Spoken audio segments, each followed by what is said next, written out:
With the release of 4.1.1 in Star Citizen, one of my favorite ships, the Argo Raft, received a pretty massive rework. They've more than doubled its cargo size, they've added a tractor beam, so now what was previously an okay medium cargo hauler has become the king cargo hauler. In today's gameplay video, we're going to go ahead and take it for a cargo run and use all of that new SEU space to our advantage. So if that sounds good to you, hit the like button, hit the subscribe button, and let's dive on in. To start us off on this little cargo run, we of course are going to need some cargo, so we are looking through our contracts to find the best mixture of contracts that we think we could haul. The first thing that I am looking for is the location I'm currently at, which is Bajani Point, and I'm trying to find as many contracts that take me down to Riker Memorial that I can squeeze together. One advantage of this rework for the raft was the massive amount of additional cargo it can now hold. Previously, we could only take 96 SEU as it was designed to take 332 SEU containers in large clamps. Well, now they've just given us a cargo grid that holds 192. So previously, where we had to be very selective about our contracts and how we could fit them together because some of the medium contracts would fill that 96 SEU, now we don't really need to worry about it. We can take multiple. So on screen, we've made our way up to the top deck of the raft. I do have to say the default position of the elevator now taking us to the top deck is incredibly nice because now it brings us right on over to this tractor. And you saw a struggle there. My tip is basically the easiest way to get into the menus for this is not to turn on the screen, the power to that screen, because when you do that, it will let you control the tractor beam, but not let you actually dive into it. Instead, just walk up to it, hold down the F button, and find the button that says enter secondary turret. Once you're able to do that, you're able to get in relatively easily. And well, this is the view from the tractor beam. And I have to say, I think the placement of this tractor beam is really great. The grid, though, does still have a couple of bugs to go with it, I have to say. You're going to see a struggle with a couple of these containers, and that may be up to operator error, but it does feel like some of these containers just quite aren't meshing with the grid the way that we would expect them to. The grid does seem to get misaligned, and you'll see even as we try to kind of like build out this layer of 1x1 SEUs and then attach a 4x1 SEU to try to be clever about how all of these things stack together, we end up struggling with finding the correct amount of space, and we are going to be ultimately inefficient in our packing here.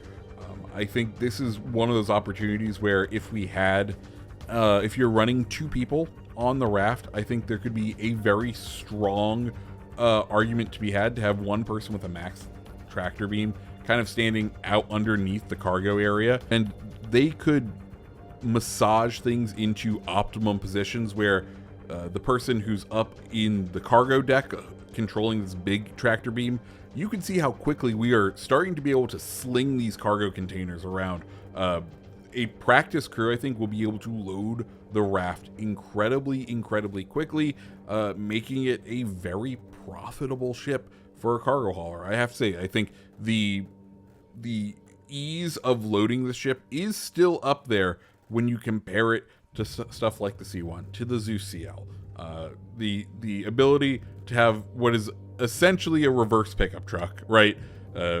Pickup trucks are nice and easy to load because you can go above them and there's no roof for you to hit. And this kind of feels like that, where you have all of this room underneath where you're able to manipulate the box and not have to worry about hitting the roof.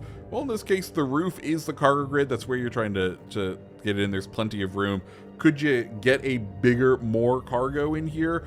Maybe, but overall, I think the design of the raft now, of this just massive suspended cargo grid, means that you're able to have one of the more easy cargo loading experiences in the game. Now, if you don't have the raft right now, what is it going to cost you? If you're looking at this video like, man, Tommy, this raft, I'm liking what I'm seeing. Well, it is purchasable in game for 3.5 million AUEC at New Deal on Lorville.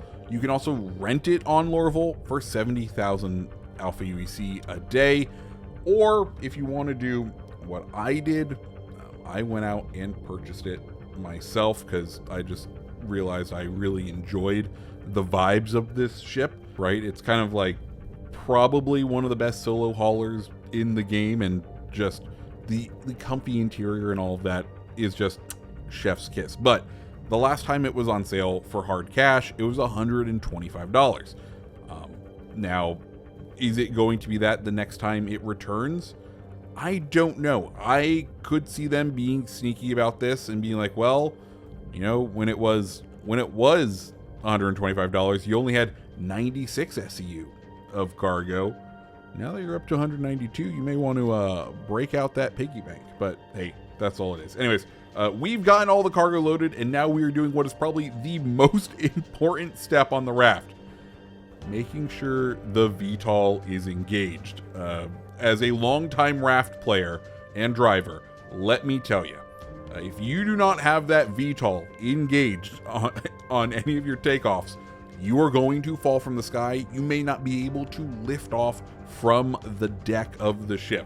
So if you do use this ship, just be warned, make sure that VTOL is engaged. Now, you're going to see us kind of struggle with the quantum travel just a little bit much. We get, it's too close on ArcCorp to quantum to ArcCorp, but we also, when we were asking it to navigate us to Area 18, it was like, well, you need to get closer to ArcCorp. So you're going to see us do a little bit of the struggle, and I'm like, part of me is like, okay, am I going to have to fly at SEM speeds, at you know, not quantum speeds, this delivery mission? Which, of course, that would spice it up.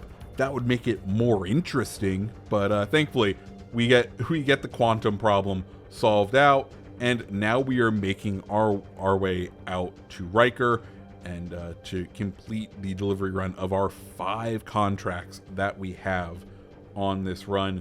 That's going to make us, I think, well over 250,000 Alpha UEC. Anyways, you can see we deployed the landing gear a little early. Once again, just wanting to make sure that those VTOLs are deployed, or else the raft will like to fall out of the sky. Anyways, we're going to come in for what feels like a pretty good landing overall. If nice and smooth. We put it down right on the pad, and once again, we're going to head on over into that tractor beam. We get in, and we are now just able to start slinging things in. And at first, we're going to start just, delicately stacking because we want to make sure we have enough room. But eventually, you'll see that we get a little reckless with our cargo. But once again, this tractor beam changes my relationship with the raft. This tractor beam is excellent. Is it at Atlas speeds? No, but it's pretty close. And with its positioning, once you get the hang of it, you're going to see, like, we are just able to start getting cargo unloaded really quickly. And previously, I was in the camp of like, no, the Argo Atlas or the Argo Raft should have its space for the Argo ATLS, the Argo Atlas, because they are feeling like they're one big happy family. And now with this rework, it doesn't necessarily feel like you have to do that. But you can see, the tractor beam does have its range issues. You're going to see we kind of get out to the maximum range of this tractor beam, and hey, for what it is, I think it performs incredibly well in letting us get unloaded in a quick amount of time. You're going to start seeing with the larger boxes, we start doing sort of this like circle maneuver that makes it so that we're never overextending the reach of the tractor beam and letting us continue this motion of getting things unloaded. And like after learning this technique, I was like, okay, we're locked in. Tractor beam for life.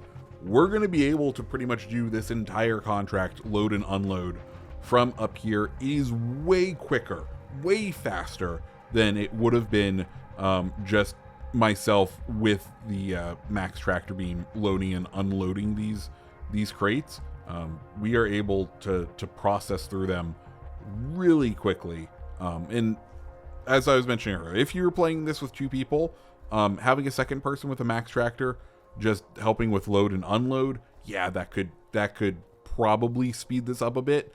But this tractor beam does just such a fantastic job at getting the ship unloaded. And speaking of which, we are now totally done loading, and it's time to turn in our quests and get our large chunk of money. Oh, I lied. There's one box that fell out not quite right. We do a little bit of tidying up and everything is there, and that's going to go ahead and cash in all of those hauling contracts for us and bring us to the end with this little Argo Raft. And guys, that's our day of a hauling mission. Total in-game time for this replay was just under an hour. There was a lot of time lost in inefficiencies with learning how to turn on the tractor beam, learning or getting quantum stuff working correctly. But overall, I think I stand by what I said at the beginning of this video. Argo Raft is now the king of medium-sized cargo haulers. I hope this paves the way for larger rafts, because this one is definitely kind of going to be the keeper in my fleet. But let me know what you guys think down below. What do you think of the raft? Is it a ship that you will be adding to your fleet? Let me know down in the comments. And guys, if you like videos like this, hit the like button, hit the subscribe button, and I hope you have a fantastic rest of your day. See ya.